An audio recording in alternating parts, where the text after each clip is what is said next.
शर्म आनी चाहिए। शर्मनाक शिकस्त हुई है क्रिकेट का हाल। वो क्वालिटी नहीं है, वो दी अपने मुफाद के लिए प्लेयर्स के साथ साथ आपके क्रिकेट 3 गुना लगान देना पड़ेगा। यार आप लोगों के पास कुछ नजर नहीं आ रहा है। वो कचरे से ही थोड़ा सी पहले बांग्लादेश आया है। बांग्लादेश से आप लोग इतनी बुरी तरीके से अपने हिस्सा पैच नहीं है। मेरा ये मानना है इन्होंने गड्ढा खोदा, पहले खुद गिरे, 100 ओवर के बाद नसीम शाह बॉल पहुंच रही थी। Friends welcome back cricket with Shahi. तो देखिए कि पाकिस्तान मीडिया जो है वो किस तरह चिल्ला रहा है कि पाकिस्तान 550 रन करने के बावजूद भी 47 रन और एक इनिंग से ये जो है पहला टेस्ट मैच इंग्लैंड से के हाथों जो वो हार चुका है। तो देखिए इस वीडियो में। अस्सलाम वालेकुम जी। शर्म आनी चाहिए प्लेयर्स को भी, क्रिकेट बोर्ड को भी, जो भी कोचिंग स्टाफ है सबको। शर्मनाक शिकस्त हुई है। इससे ज़्यादा शर्मनाक शिकस्त मेरे ख्याल में कभी भी नहीं हो सकती, क्योंकि मैंने अपनी ज़िंदगी में इतना बुरा क्रिकेट का हाल, प्लस उसके साथ जो क्रिकेट बोर्ड के जो फैसले, क्रिकेट बोर्ड के जो हालात, ठीक है, बर्बादी क्रिकेट ही नहीं है, वो टैलेंट ही नहीं है, वो क्वालिटी नहीं है, वो दलेरी ही नहीं है, वो स्किल्स ही नहीं है, वो तप्पड़ ही नहीं है, वो फिटनेस ही नहीं है। सब हर कोई तीनों फॉर्मेट जब खेलते हैं, हर कोई अपने मुफाद के लिए खेलता है। हर कोई ये कहता है मैं 3 आउट करके पाकिस्तान टीम में जगह बना लूं, मैं 50 करके पाकिस्तान टीम में जगह बना लूं, बस मेरी ये क्रिकेट है, मेरा पैसा बनता रहे, सब कुछ होता रहे, अच्छा प्लेयर, बड़ा नाम बनने की किसी को कोई शौक नहीं है। यही सब कुछ रह गया, क्योंकि उसकी वजह यह है कि ये प्लेयर्स के साथ साथ आपके क्रिकेट बोर्ड का भी कसूर है। क्योंकि यहाँ पे बेतहाशा दफा हो चुका है कि जिस प्लेयर को बिठाने की कोशिश करते हैं, अगर वो बैठ जाता है, उसके बाद वो जिंदगी भर आपको क्रिकेट में वापस नजर नहीं आता। अभी जो बाबर आजम की बार बार बातें हो रही है ना, बाबर आजम क्यों नहीं बैठना चाहता? हालांकि मैं समझता हूं कि बाबर आजम को अब रेस्ट चाहिए, क्योंकि बाबर आजम की बहुत ज्यादा इनिंग्स हो गई हैं, लेकिन वो नहीं बैठना चाहेगा। उसके अलावा जितने भी हैं, चाहे आपके शाहीन है, चाहे नसीम है, चाहे कोई भी है, जिसको भी आप बैठने का बोलोगे वो नहीं बैठना चाहेगा, क्योंकि उनको पता है कि यहाँ पे बिठाएंगे, बोलेंगे जाओ डोमेस्टिक क्रिकेट में जाओ, इधर उधर जाओ, उसके बाद जो दूसरा लड़का आएगा उसने थोड़े बहुत रन कर दिए, उनकी क्रिकेट खत्म हो जाएगी। ये सिलसिला चलता है इस क्रिकेट बोर्ड में। इन सिलेक्टरों के साथ यस मैन सिलेक्टर, थके हुए फारिग सिलेक्टर्स आके यहाँ पे बैठ जाते हैं। शर्म आनी चाहिए यार। पाकिस्तान क्रिकेट बर्बाद करके रख दी तुम सबों ने, क्रिकेटर्स, क्रिकेट बोर्ड, सब इन्वॉल्व है इसके अंदर। क्या हुआ? 220 पे टीम आउट होगी। क्या उनके फास्ट बॉलर्स ने आउट नहीं किए? क्या उनके स्पिनर्स ने आउट नहीं किए? क्या जैक लीच ने 4 आउट नहीं किए आज? भाई आपके पास स्पिनर्स ही नहीं है, आप खिलाते ही नहीं है। ये तो देखो, बांग्लादेश से सीरीज हुई, आपने थकी हुई टीम खिलाई, आपने स्पिनर्स नहीं खिलाए, आपकी सिलेक्शन ठीक नहीं थी, आपके बॉलर्स बिल्कुल फारिग थे जिन्होंने कभी डोमेस्टिक क्रिकेट खेली नहीं।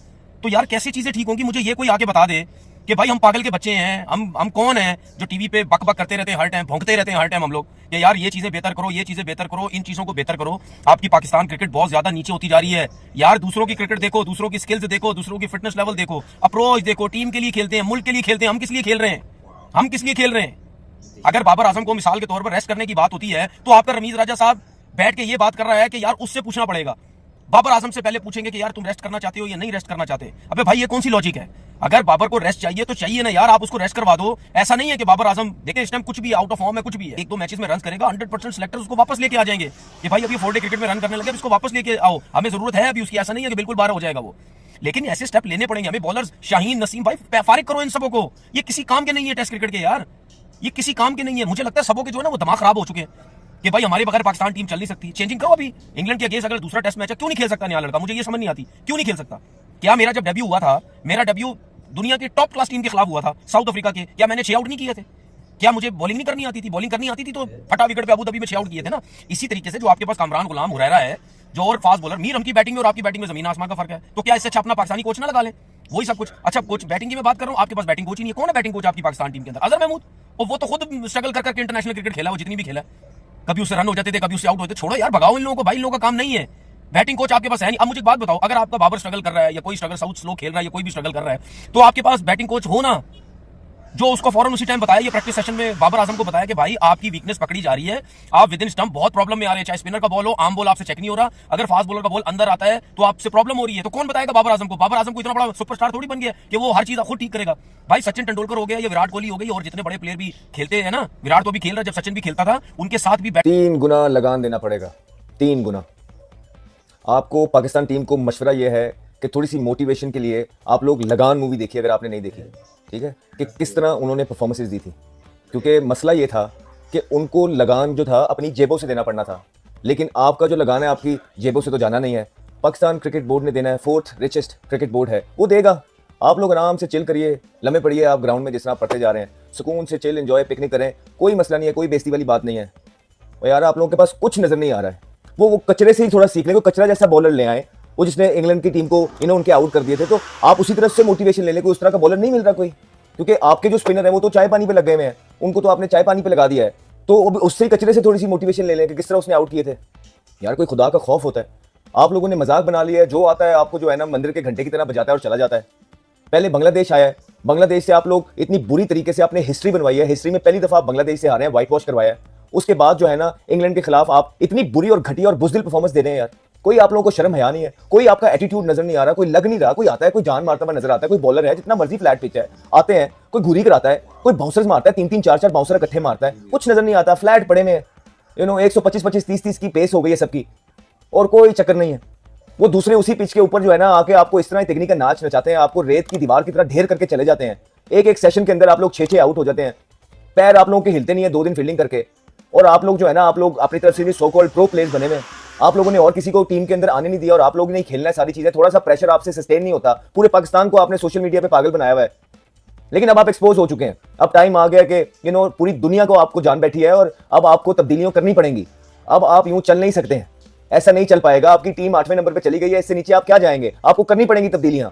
अब ये अवाम की डिमांड है आप लोगों से, जो सिलेक्टर्स बैठे हुए हैं, जो क्रिकेट बोर्ड के चेयरमैन है, आप सबको अब सर जोड़ के बैठना है कि आपने अगले मैच के अंदर करना क्या है। आपको यंगस्टर डालने पड़ेंगे अब दूसरे मैच के अंदर। अब आपको कामरान गुलाम जैसे प्लेयर्स को मौका देना है, अब आपने मोहम्मद अली जैसे प्लेयर्स को मौका देना है, अब आपने साहिबजादा फरहान को लेके आना है।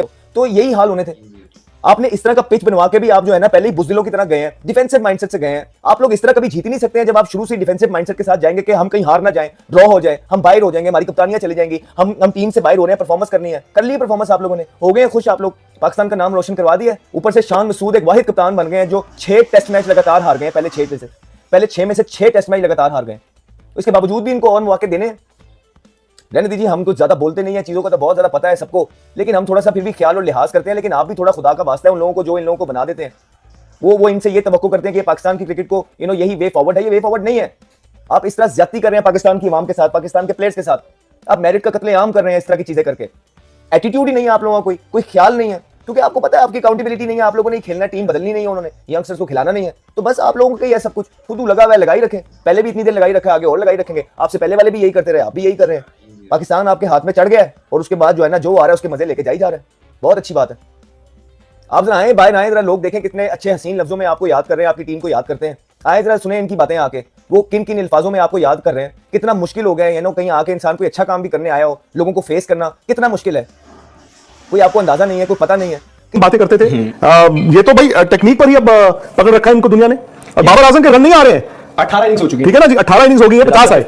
और देखिए रन ना आना किसी भी बैट्समैन के लिए एक बैड पैच आता है, बट ये बैड पैच नहीं है। मेरा ये मानना है इन्होंने गड्ढा खोदा, पहले खुद गिरे, फिर वो खुद निकलने की कोशिश की, इन्होंने दूसरों को धकेल दिया, अब आज खुद दोबारा गिर गए। जिस ड्रेसिंग रूम में देखिए, अगर पाकिस्तान के फैंस सुन रहे हैं, देख रहे हैं, आपके ड्रेसिंग रूम में ना ये कप्तानी जो अब हुआ ड्रामा, ये कुछ भी नहीं है। ये जो 70s में आज ये मुल्तान की पिच को कह रहे हैं ना हाईवे, शायद लोगों की याददाश्त कमजोर है। तो मैं आपको याद करा दूं, एक इनका मैदान है जिसका नाम है national stadium Faisalabad. National stadium Faisalabad 80s के दशक में यह कहा जाता था कि हेवन फॉर बैट्समैन, ठीक है, कब्रगाह गेंदबाजों की कहा जाता था। दुनिया में इससे फ्लैट विकेट नहीं थी। मनोज जी, उसमें इमरान खान आगे ना 8 विकेट ले लेते थे, वसीम अकरम आगे 8 विकेट लेते थे, अब्दुल कादिर आगे 8 विकेट ले लेते थे। आप इस बॉलिंग नहीं है यार, आपकी बॉलिंग अभी देख रहा था मैंने, पाकिस्तान में कितना हुआ। आप भूल दो, इंग्लैंड ने 823 रन बनाए, 823 तो 10-12 दिन खेले होंगे। ओवर कितने खेले? उतने खेले, एक और ज्यादा खेले, कितने? 150। पर 100 ओवर के बाद नसीम शाह बॉल पहुंच रही थी, वो तो लास्ट में कटर से डाल रहे। जब टेस्ट क्रिकेट आप खेलते हो तो ये तो मान के चलते हो ना कि कम से कम 100-125 ओवर आपकी टीम बॉल डालेगी।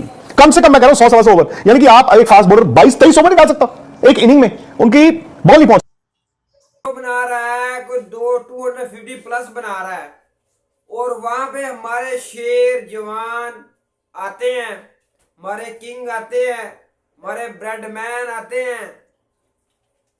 हैं और जाते हैं।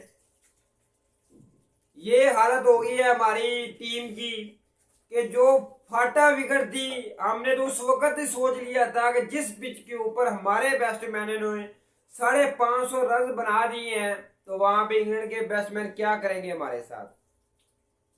और उन्होंने इस विकेट का जो है वो सबसे ज्यादा रन 823 लगा दिए बोर्ड के ऊपर।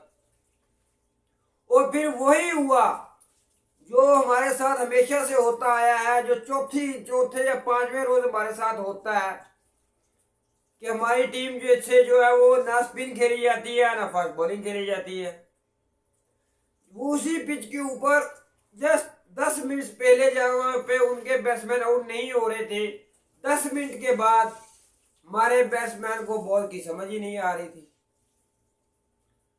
यही इंग्लैंड की बैटिंग लाइनअप, आप अश्विन और जडेजा को छोड़ दे, मैं कहता हूं राशिद खान, नूर अहमद को इस पिच पे ऊपर स्पिन कराने के लिए बॉल थमा दे, वो इंग्लैंड को तिगनी का नाश नचा देंगे। और हमारे स्पिनर अबरार खान